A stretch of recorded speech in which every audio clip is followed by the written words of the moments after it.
కథావాణికి స్వాగతం. కథావాణి శ్రోతలందరికీ చెప్పాలని ఉందికి స్వాగతం. ఈనాటి టాపిక్ ఈ కాలం పిల్లలు రెండవ భాగం. మొదటి భాగంలో ఈ కాలం పిల్లల పసితనాన్ని, బాల్యాన్ని, కౌమారప్రాయాన్ని గురించి మాట్లాడుకున్నాం కదండి. ఈ మోడ్రన్ యుగంలోని మోడ్రన్ తల్లిదండ్రుల పెంపకం, కార్పొరేట్ స్కూళ్ళ హై క్లాస్ విద్యా విధానం, పిల్లలు తిండి తినే విధానం, ఏసీ గదుల్లోని వీడియో ఆటలు, వీటన్నింటి గురించి కూడా విస్తారంగా చర్చించుకున్నాం. నిజానికి ఈ టాపిక్ను 2 భాగాలు చేసే ఉద్దేశం నాకు మొదట లేదు. కానీ దేన్ని వదిలిపెట్టకుండా పరిశీలిస్తూ విశ్లేషించే ప్రయత్నంలో పిల్లల కౌమారప్రాయానికి వచ్చేసరికి టైం అయిపోయింది. దాంతో అదేనూ మన మంచికే అని అనిపించి పెరిగిన పిల్లల లైఫ్ స్టైల్ ఈ కాలంలో ఎలా ఉందో చెప్పే అవకాశం సపరేట్గా వచ్చినందుకు ఆనందిస్తూ ఆ అవకాశాన్ని ఇలా ఉపయోగించుకుంటున్నాను. కౌమారం తర్వాత పిల్లలు యవ్వన దశలోకి ప్రవేశిస్తారు.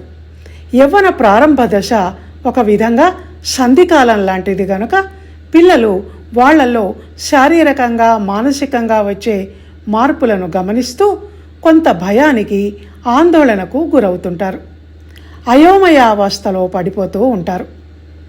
ఇలాంటి దశలో ఉన్న పిల్లలను ఆ కాలం వాళ్ళైతే దగ్గర కూర్చోబెట్టుకొని పెద్దవాళ్ళు, ముఖ్యంగా ఆడపిల్లలకు శరీరంలో జరిగే మార్పుల సహజ సిద్ధత గురించి వివరించేవారు. ఆ దశలో ఎలా ఉండాలో, ఎలా ప్రవర్తించాలో, ఎంత జాగ్రత్తగా మసులుకోవాలో చెప్పేవాళ్ళు. సీతమ్మ సమర్థ, సీత వామన గుంటలాట వంటి జానపద పాటలను వినిపించి అలాంటి వేడుకలు జరిగిన ఇంటికి పేరంటానికి తమ కూడా తీసుకెళ్ళి క్రమక్రమంగా వాళ్లకు విషయ అవగాహన అయ్యేలా చేసేవాళ్ళు. అదిగాక ప్రకృతి నేర్పే పాఠాలు ఉండనే ఉంటాయి. ఇంకా ముందు తరాల వాళ్ళను గమనించటం వల్ల కూడా విషయం బోధపడేది.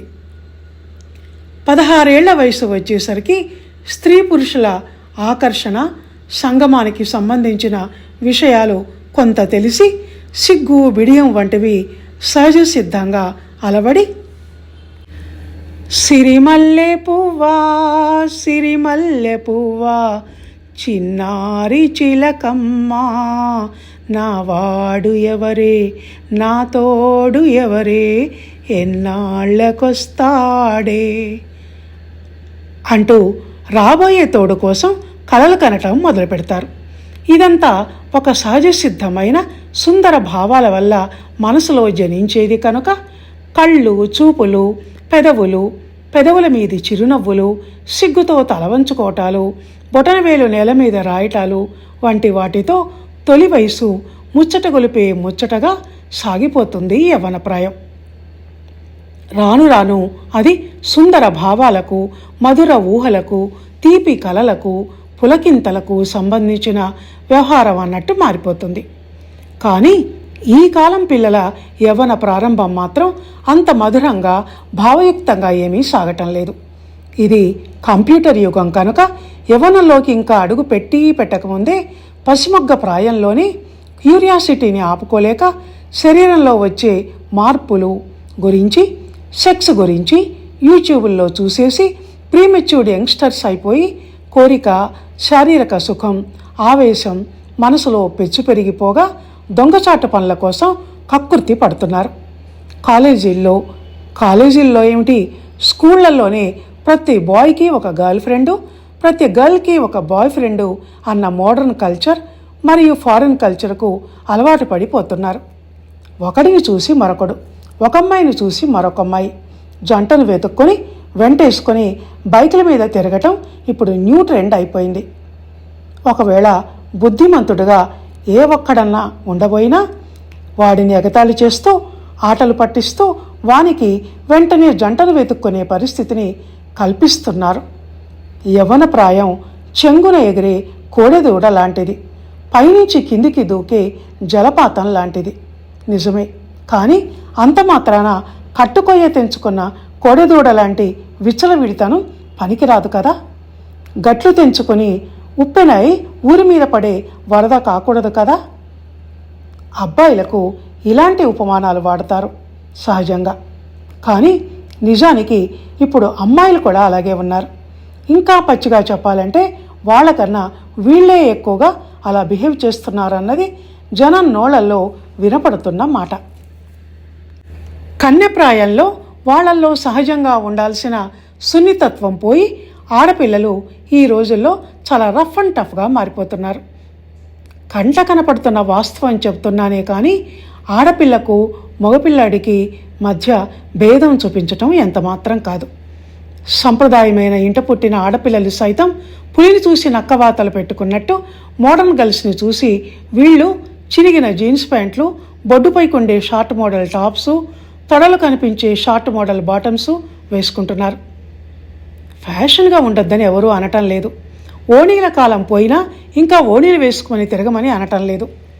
మన భారతీయ సంస్కృతి, సంప్రదాయం, కట్టుబాటు మంటగలిసిపోతున్నాయి అంటూ గుండెలు బాదుకోవటం లేదు. ఒంటి నిండా బట్టలు వేసుకోండమ్మా చాలు అంటున్నాం, అంతే. దానికి వాళ్ళు ఇచ్చే సమాధానం, అలా వెళ్తే మా కాలేజీ అమ్మాయిలంతా అనాడి అని ఏడిపిస్తారు అని. అనాడి ఎవరు? ఆది మానవుల తరానికి వెనక్కు వెళ్ళిపోతూ ఒంటి మీద బట్టలు లేకుండా తిరిగే ఆధునికపు వెర్రిపోకడల అమ్మాయిలా, లేక బట్ట కట్టుకోవటం సిగ్గంటే ఏమిటో తెలుసుకుని కప్పుకోవటం నేర్చుకున్న మనకన్నా ముందు తరాల వాళ్ళ? అదేమంటే మా డ్రెస్సింగ్ మా ఇష్టం, మీరెవరు అడటానికి అని మాట్లాడుతున్నారు.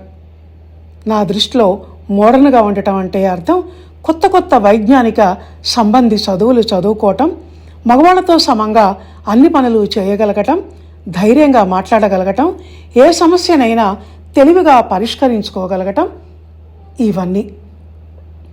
విచిత్రం ఏమిటంటే ఆధునిక భావాలు ఉన్నవాళ్ళు కూడా ఇలాంటి మాటలు మాట్లాడరు ఎందుకనో. పురుషులను ద్వేషించటం కాదు నా దృష్టిలో స్త్రీ అభ్యుదయం అంటే. పురుషులతో సమంగా అన్ని పనులు చేయగలగటం, వాళ్లను మించిన తెలివితేటలను వీళ్ళు కలిగి ఉండటం. అలాంటి ఆడవాళ్ళను చూస్తుంటే ముచ్చటేస్తుంది నిజంగా.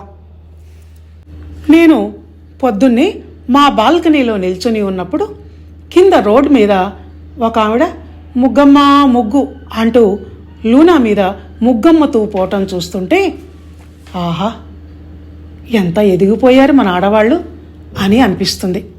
మా పక్కింటి పనమ్మాయి రోజు 2 వీలర్ మీద వచ్చి అంట్లు తోమి వెళ్ళిపోతుంది. ఒకరోజు ఒక టీవీ ఛానల్ క్లిప్పింగ్లో ఒక ఆడ గీత కార్మికురాలు నడుముకు సేఫ్టీ కోసం ఒక బెల్టు లాంటిది కట్టుకొని చకచక తాటి చెట్టు ఎక్కటం చూసి ఆశ్చర్యపోయాను. విమానాలు నడిపే ఆడ పైలట్ల గురించి తెగ చెప్పుకుంటాం కానీ ఇలాంటి వాళ్ళ గురించి చెప్పుకోం. ఎందుకంటే స్త్రీ అభ్యుదయంగా ఇది మన కళ్ళకు కనిపించదు. సరే, ఈ విషయాలన్నీ అటుంచి మళ్ళీ ఈ కాలం పిల్లల దగ్గరికి వద్దాం. చిరిగిన గుడ్డలు, చాలని పొట్టి గుడ్డలు కట్టుకోవటంతో ముగిసిపోలేదు మన యూత్ మోడర్న్ కల్చర్. పెళ్లి కాకముందే జంటలుగా తిరగటమే కాక లవ్ల పేరిట డేటింగులు, లివ్ ఇన్ రిలేషన్షిప్లు చేస్తున్నారు ఇప్పుడు. పెళ్లికి ముందు సెక్స్ అనేది ఇప్పుడు చాలా కామన్ విషయం అయిపోయింది. పెద్దగా పట్టించుకోవాల్సిన అవసరం లేని విషయంగా మారిపోయింది. కడుపులు రాకుండా కండోమ్స్ కూడా వాడుతుంటారని ఈ యంగ్ పిల్లలే వేరే వాళ్ళు చెప్తుంటే మనకు తెలుస్తోంది. మనం చూడని, మనకు తెలియని యువ సమాజంలో ఇంకా చాలా జరుగుతున్నాయని తెలిస్తే మనం నూతిలో కప్పల్లా జీవిస్తున్నామన్న జ్ఞానోదయం అవుతుంది మనకు. ఇలాంటివి తెలుసుకోవటానికి కూడా భయపడే పెద్దలు ఉన్నారు. వాళ్లకు ఒక నమస్కారం. కలవారి పిల్లలు అర్ధరాత్రి తప్పతాగి రింగ్ రోడ్ల మీద, స్పోర్ట్స్ బైక్ల మీద సాహసోపేతమైన ప్రమాదకరమైన ఫీట్స్ చేస్తున్నారని, మిగతా వాహనదారులను, పాదచారులను భయభ్రాంతులకు గురి చేస్తున్నారని టీవీలో చూపిస్తుంటే చూసి అవునా అని బుగ్గలు నొక్కుంటున్నాం. రేవు పార్టీల పేరిట లక్షలు పోసి టికెట్లు కొనుక్కొని అక్కడ తప్పతాగి అది చాలదన్నట్టు డ్రగ్స్ సేవించి ఆ మత్తులో చిత్తుగా ఒంటి మీద బట్టలు లేని స్థితిలో గెంతులేసి ఫ్రీ సెక్స్ పేరిట జుగుప్సాకరంగా ప్రవర్తిస్తారని మాధ్యమాలలో చూసి అదేదో వింత ప్రపంచం గురించి వింటున్నంత ఆశ్చర్యపోతాం. ఈ విషయాల గురించి ఇదేంటి అని తల్లిదండ్రులను అడిగితే పిల్లలు మాట వినటం లేదు అంటున్నారు.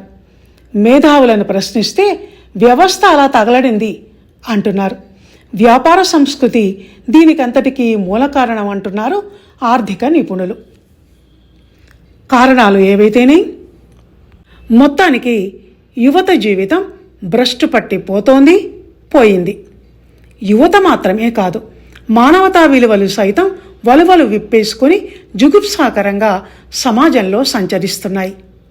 సిగ్గు, బిడియం, సభ్యత, సంస్కారం ఇవి మాత్రమే కాదు, మన వివాహ వ్యవస్థ, గృహ వ్యవస్థ సైతం మృగ్యమైపోతున్నాయి. చాగంటి వారు, గరికపాటి వారు, షణ్ముఖ శర్మ గారు వంటి వారు మన సనాతన సంస్కృతిని సంరక్షించటానికి, జనంలో ఆధ్యాత్మిక చింతనను కలిగించటానికి వారి వంతు కృషిగా వారు 4 మంచి మాటలు చెప్తూ సమాజంలో మార్పు కోసం ప్రవచనాల యజ్ఞాలను నిరంతరం నిర్వహిస్తూనే ఉన్నారు. అయినా మన యువ భారతం తీరు మారటం లేదు. అయినప్పటికీ మన ప్రయత్నాలు మనం మానకూడదు. మేధావి మౌనం మరింత ప్రమాదకరమై ఈ సమాజాన్ని మరింత భ్రష్టు పట్టించే అవకాశం ఉంది కనుక మంచిని మన పిల్లలకు మనం చెప్తూనే ఉండాలి. ఫలితం లేదని నిరాశ చెందకుండా పునరుద్ధరణ కార్యక్రమాలను అలా నిర్వహిస్తూనే ఉండాలి. భగవాన్ కే పాస్ దేర్ హై మగర్ అందేర్ నహి అన్న ఉర్దూ సామెతల ఏదో ఒకరోజు తప్పక ఈ సమాజంలోని ఈ వికృత యువ సంస్కృతి అనే చీకట్లు తొలగిపోయి తప్పక సంప్రదాయం, సైన్స్ పరిజ్ఞానం కలగలిసిన ఒక కొత్త ఆధునిక సమాజం అంటే మోడర్న్ సొసైటీ తప్పక వస్తుంది. అందాక మన ప్రయత్నాలు మనం చేస్తూ ఎదురుతెన్నులు చూడటం ఒక్కటే మనం చేయగలిగింది అని చెప్తూ ఈనాటి ఈ చెప్పాలని ఉందిని ఇంతటితో ముగిస్తున్నాను. ఇంతవరకు ఆలోచనాత్మకంగా ఈ నా 4 మాటలను విన్న మీ అందరికీ ధన్యవాదాలు. మరో విషయం ఏంటంటే ఈ వ్యాసం గనక మీకు నచ్చితే లైక్ చేయండి, షేర్ చేయండి, కామెంట్ చేయండి. మరో మంచి వ్యాసంతో మళ్ళీ కలుసుకుందాం. అందాక సెలవు.